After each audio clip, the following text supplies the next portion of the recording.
glad to have Phantom on today's podcast with Competence. We're looking at doing kind of a reboot, and we've curated kind of a list of like top guests that we want to have on. And I know we've been kind of back and forth in chats in the Slack community, and glad to have you on. I know Phantom has been great in terms of working with a lot of international operators and cracking into the U.S. market, not only providing like travel hacking tips, but just how to access credit, setting people up with like payment processing, the reserve recovery, banking, like you name it. Like everyone in the community is super tight knit, willing to help each other, and it's been great just kind of seeing this, not only from my side of things, but also being active with some of the points and rewards that I've got. So I've been able to leverage some of the points that have been available to me, and was able to book a first class flight to Dubai. And I got like a fireworks show, man. I was in Dubai one day before the missiles hit. So, but it was first class. I got there first class, and jokes aside, it was a good experience. So appreciate you guys helping me out with that. But we got our Phantom guest here today, and we'll keep it anonymous. And yeah, glad to have you on.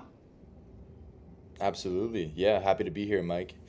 A Yeah. little bit of So background on me and in the community.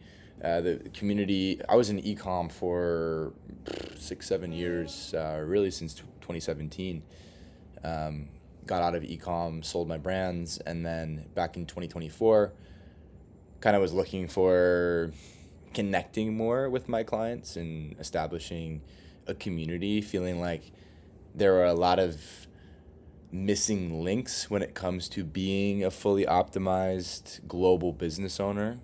And how I see it is, you're living abundantly in a lifestyle perspective, but also structurally as well, making sure you're not paying taxes, or if you can, optimizing that as best as possible. So that's kind of where I initially got the idea to start Phantom. And as Mike said, it's turned into, now we have over 1,000 members in the community, in the program, helping each other, sharing their wins, building this more optimized, abundant global lifestyle, as I like to call it.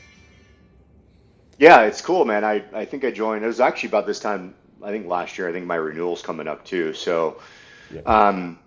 kind of the perception from the outside, it's really, I don't know, it kind of looks like travel hacking, but it's when you get in, it's much different.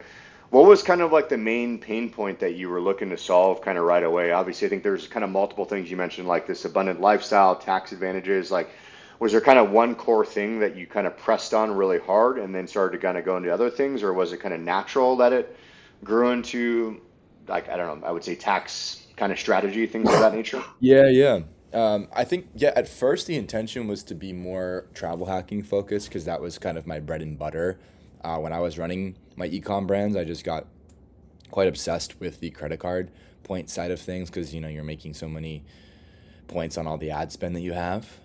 Hmm. And to behoove that currency, because it is like points, whether it be American Express, Chase, Brex, like these are financial, like essentially it's a different type of currency, but I do consider it a type of currency. And just like, you shouldn't exchange uh, €1 for, zero point 0.5 US dollars. You need to learn the exchange rate for point currencies as well. So I got obsessed with that, just went down the rabbit hole. Um, and yeah, one thing came to another, and I decided that there's really a lack of information that these e-commerce entrepreneurs and marketing entrepreneurs specifically have in regards to this topic. And that's the first thing that prompted me to want to start Phantom. Now, once Phantom was an ecosystem and we had our first 100 clients or so, um, we also had some tax experts inside the group, and I had kind of become one myself, just optimizing my own setup and, you know, having made a decent amount of money in e-commerce and consulting over the years, sitting on some money that was significant for a 24-year-old, 25-year-old, and be like, okay, well, where do I put this money? Like, how do I pay less tax on it? How do I actually grow this wealth effectively? And I realized there's a lot of people in a similar boat that maybe had set up a really awesome cash flowing business, but they didn't have all of the pieces connected. Hmm. So that's kind of how I see Phantom now. It's evolved into kind of like being a back office for every online business owner. Like I tell that to my prospective clients all the time. Like not everyone will fit inside the program, but if you are an online business owner and you like to travel and you're, on more than 5, 10 flights a year, then this group is going to be extremely valuable for you. Yeah, yeah, for sure. Again, just from my perspective, being in the community, I was able to get, not to promote you too hard here, but I was able to get basically whatever the membership fee is back with, the travel hack and the first class flights and things of that nature. But I think, more so it's like education, kind of seeing what others are doing and like they're sharing and like promoting different things. And Yeah. I think it's really cool. A lot of the guys too are connected in different communities. Like, there's different e-com communities helping each other build stores. So it's kind of like you pulled in the best of the best, which is great. Absolutely. Yeah, yeah. We have a lot of guys in there from the Evolve community, um, like your clients as well. There's quite a large ecosystem that's crossing over. And also too, like we attract some non-ecom and non-marketing guys as well. Like we have some older guys too, like they're 50, 60 and more retirees, and Hmm. are utilizing, because the strategies that we discuss inside the group are so varied, as we've mentioned. So for example, like maybe you have like another ICP of a client that I might have. It's like a 60-year-old who is, has made a lot of money in his life, but now he doesn't really have much spend at all, like on his credit cards. So he's not earning a significant amount of points. So Yeah. that type of client might want to invest into one of our hotel projects to become an owner and then get these, what I call phantom rates, which is essentially like 90, 95% off Marriott hotels all around the world. And that system works without having credit cards at all. So there you have, uh, you know, something that is like a myth buster where you think, okay, well, I need to have credit cards to travel hack. That's not true. I just explained a system that works without credit cards. In that Hmm. case, he's using, you know, a fraction of his net worth, and it's not much. It's like 50, 100, 150K minimums, depending on what the deal size is.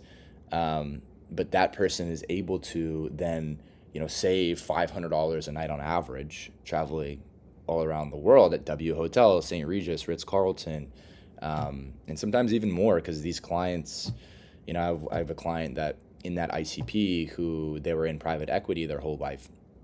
So like, they're staying at like $2,000, $3,000 a night properties. So when they Hmm. found out about this system, they're like, wait, I'm paying 3 grand a night to go down to the Ritz Carlton in Turks and Caicos, or the Ritz Carlton Grand Cayman, and play golf with my friends, and I could be paying 200, 300 a night, Yeah. right? Yeah. So that's another angle that we have, that it just placates a very wide range of people. And I go back to the main core of it all, is if you're flying a significant amount, if you're living this abundant lifestyle across the globe, you're like yourself, you're spending time in Dubai, you're in Bali, you're in Europe, you're, hanging out in, going to a few different conferences in Barcelona, Affiliate World, right? This is the type of client that we attract. Yeah. What would you say? I mean, this is probably a little bit of a moving target for you, but like, what is kind of like the main, and it could be maybe one or two, but like the core problem you see most, and how do you solve it? And maybe it's a combination of a couple different things. Obviously, we talked about travel, but and maybe what are you seeing more so today as a problem that a lot of the guys are experiencing, and then how are you solving that problem? It's a good question. Yeah, the of the highest level, if I had to go way up to the top, the problem would be that you have a business owner and he's making 500K, $1 million plus per year in profit. Um, but he's not thinking about any of the back end stuff. He's paying full price for his business class flights. He's paying full price for his his travels. He's not staying in hotels even though he wants to stay in a Ritz-Carlton, or he is staying in a hotel and he's paying full price there, or he's staying in an Airbnb that's quite pricey, right?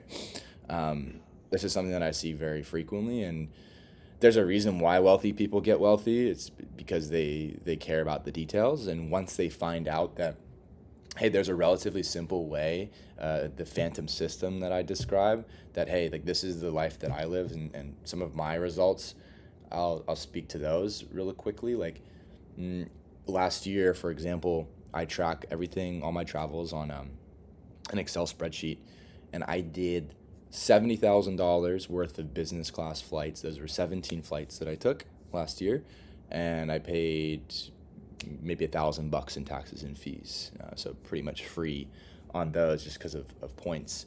Uh, and then beyond that, on the hotel side, I had $105,000 worth of hotel stays for $6,500 out of pocket. So in total, you're looking at, 7, 8K that I spent for otherwise something that would have cost me $170,000, just because I understand this phantom system that I'm Hmm. essentially copying and pasting and saying, hey, this is working for me because I'm this type of person. You're this type of person too. You just don't know how to do it. You didn't spend the time deep in Reddit threads like I did Right. figuring out how to Right. do it.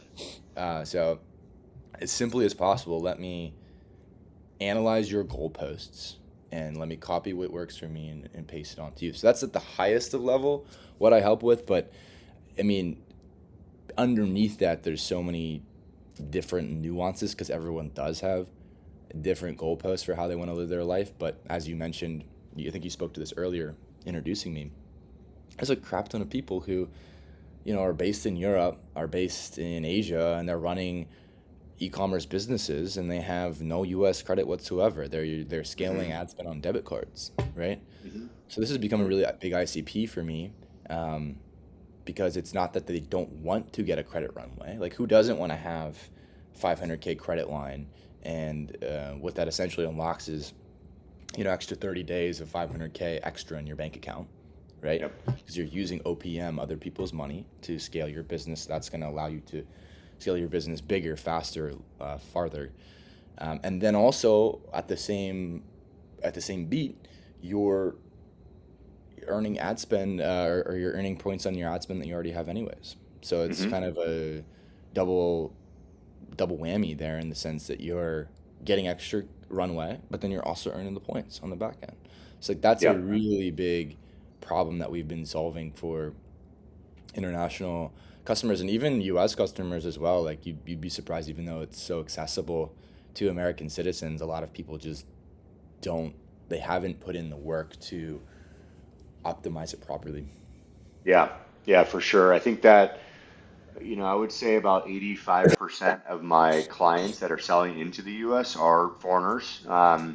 Yep. That's a question that we get a lot. And I think there is like a misconception of, I would say, the difficulty to get access to credit. But it seems like you guys simplified. Is there, again, I don't want to give away the goods, The but secret sauce.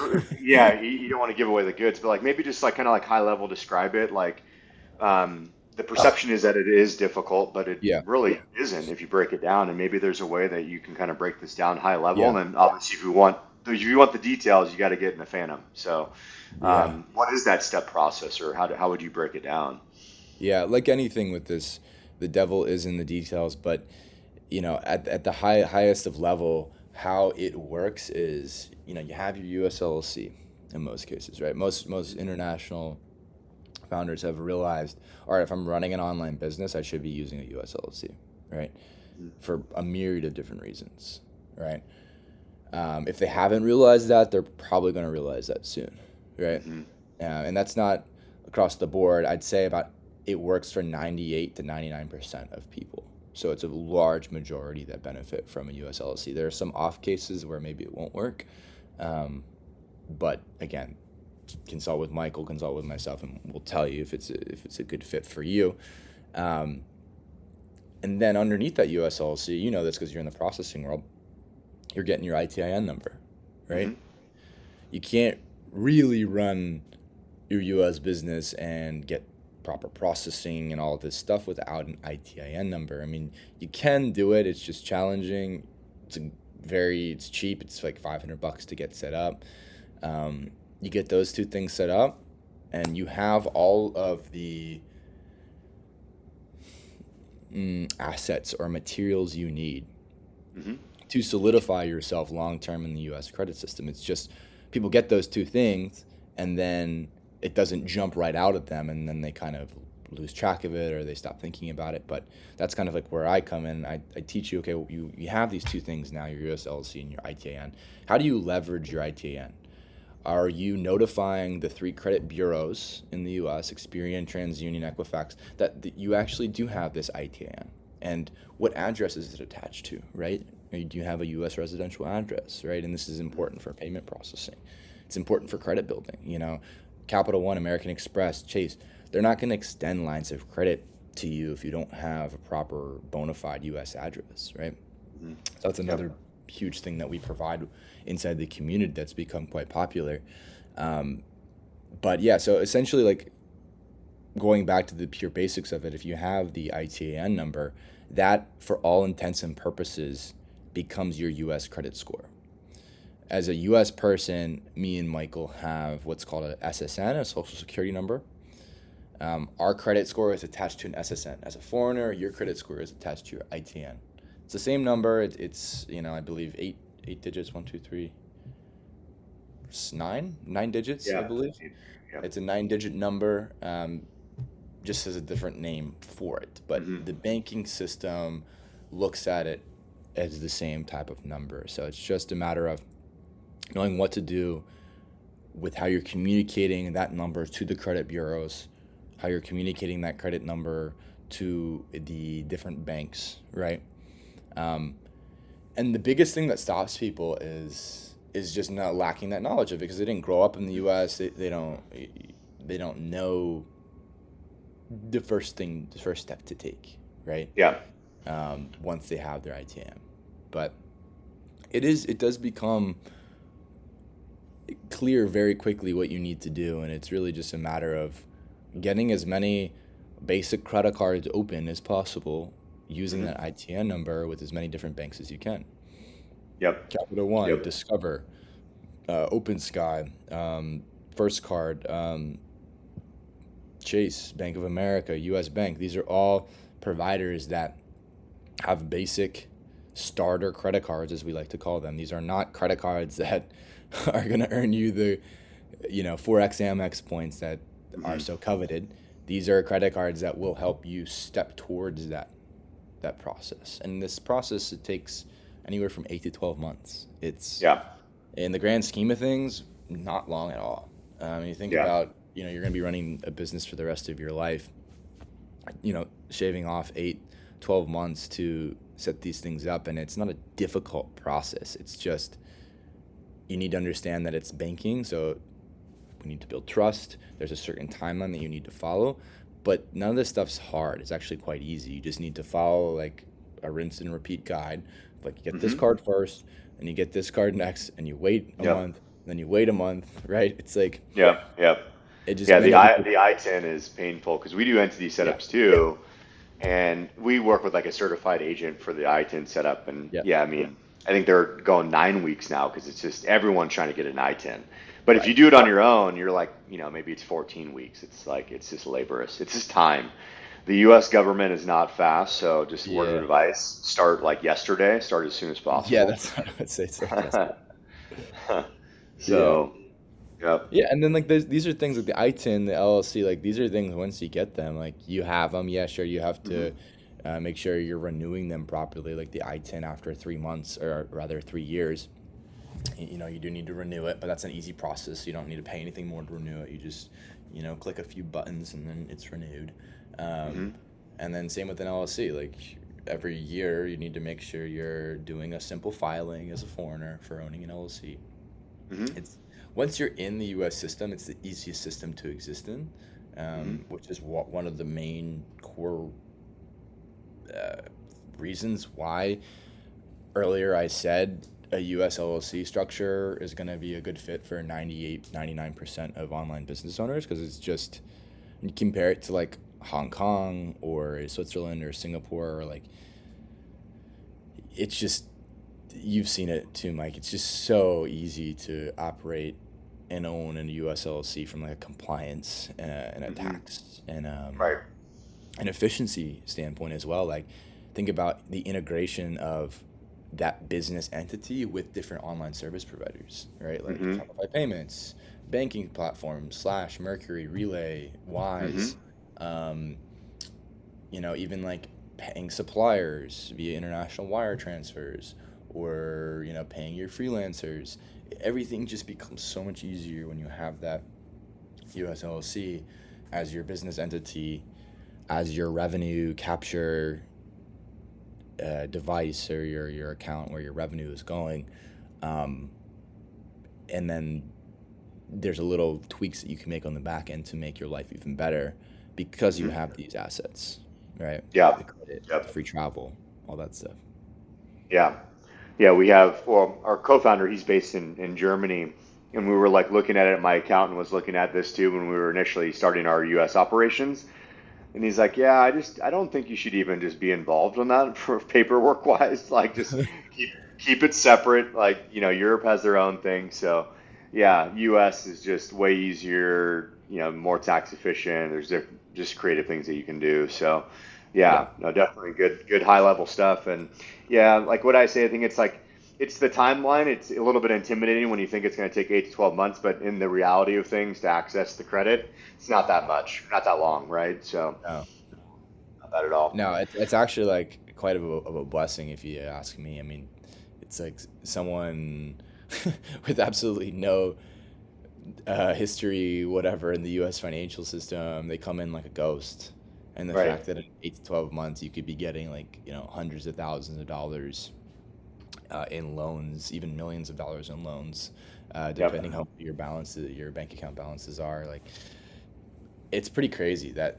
that system even exists. But that's just the U.S. financial system, lowest interest rates in the world. Just they know how to play with their debt. Right. Right. Yep. Exactly. So yeah, man. Um, cool. Maybe just a couple final questions here. I don't want to talk your ear off, but what is like your? Well, it's probably hard for you to answer because you're arbitraging it, but your number one card, man, the one that you're pulling out most of the time. Like, what is the go-to Yeah, credit card for yourself? yeah, that's a great question, man. I think for myself and a majority of online business owners, the answer is going to be the U.S. American Express Business Gold Card. And the reason why, it's 4x on ad spend. Most online business owners have some sort of marketing or ad spend. Hmm. It's a pretty sweet card. 4x is a massive multiplier, especially at scale. Um, on the personal side of things, because I do a lot of hotel travel, I'm bouncing around. I'm in New York right now. I'm staying at the W here in Union Square. I've been here for 2 weeks. I'll probably be here for another week. Um, this on the personal side, how I'm actually paying for that hotel, what card I'm putting that on, is the Wells Fargo Autograph Journey card. And that's something that is not talked about in a lot of credit card circles. It's a newer card. The reason why I use that card is it's a 5x on hotel spend. Mm. So it's pretty significant. If I, Yeah. even with my Phantom rates, like if I'm like nightly here, just to give you a quick overview, nightly it's $1,000 a night, but with my Phantom rates, which I have because I'm a hotel owner, uh, I'm actually paying $250 per night. So that's like 75% off.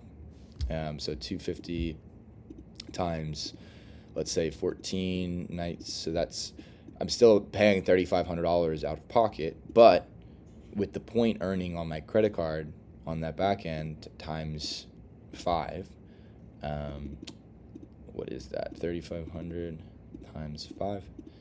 That's 17,000 points. And Hmm. those are transferable credit card points, just like American Express, just like Chase. So I could transfer those 17,000 points into Air France, British Airways, for example, Aer Lingus, Hmm. Avianca Life Miles, a bunch of different transfer partners. And 17,000 points, that can get me a business class flight that's like 2 or 3 hours long, right? Hmm. So Yep. it's not going to be enough for a long haul business class flight, but So some enough. um, the long haul business class flights start at around 50,000 points, and Mhm.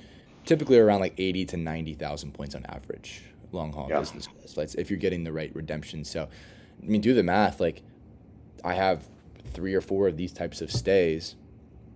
I will have earned a free, $6,000 to $7,000 business class flight, and that's just because I am playing the game correctly and paying with the correct credit card. If I was paying with a debit card on that room rate that's already discounted because of my phantom rates, I wouldn't be getting any sort of benefit from that. I would be missing out on Hmm. that completely. So that's the importance of knowing the strategy, and the strategy is going to differ for each person, right? Like, some person might not be staying in hotels and they don't like hotels. Okay, well then we'll have to devise a different strategy, a different approach, Yep. and I love doing that because it allows me to think critically, and I can give earnest advice about, okay, well, if that doesn't work for you, then we're gonna find something that does, right? Yeah. Yep. And that's the key. Like, something works. There's always going to be something that works for everybody. Yeah.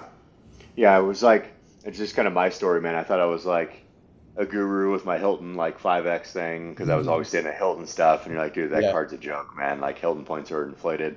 But yeah, Right. I've dabbled in. I got the Chase Sapphire Reserve. I think you There we go. recommended that one to me, and I got the The 3X. Capital one. Yeah, I got the Cap one as Venture X. well. Those have been great. Yeah, the Venture X, that's been Yeah. really good. But now you got me on this Wells Fargo one, so that's my alma Yeah. mater, by the way. I used to work at Wells Fargo for a bit, so There you go. but yeah, let me go back in their credit system. But um, That's awesome, man. yeah, no, there's so many different, and it's always dynamic. I feel like everyone's like trying to knock each other off in the credit card world too. Like there's always these new offers floating up and trying to Yep. just attract more, more people over. But Yeah. cool. No, I'm glad to have you on, and I know your time is valuable here. I see you representing WAP. So is that a new partnership you got? I think you've been working with them for a bit, right? Yeah, yeah, yeah. They're great. All right, I cool. just Yeah, announced my partnership with them, so pretty stoked on that. nice. Yeah, I saw. I think you posted. Yeah, Paris. He's a good dude. We Yeah, work with him too. Yeah, yeah, yeah. real good guys. Great. So, but yeah, man. I think on my side, nothing else. I don't know if there's anything else you wanted to cover or I missed, but keep it short and sweet usually on our podcast. Cool, man. This is awesome. I appreciate the chat, Mike, and looking forward to listening in soon. Absolutely, man. Well, hey, again, thanks for hopping on and having you, and appreciate all you're doing, and look forward to seeing you guys continue to grow and evolve, and it's been great. But appreciate it, man. Enjoy the rest of the time in New York. Appreciate it, Mike. We'll talk soon, man. Cool. Enjoy your All right, day. brother. Yep. Later. Bye. Much love.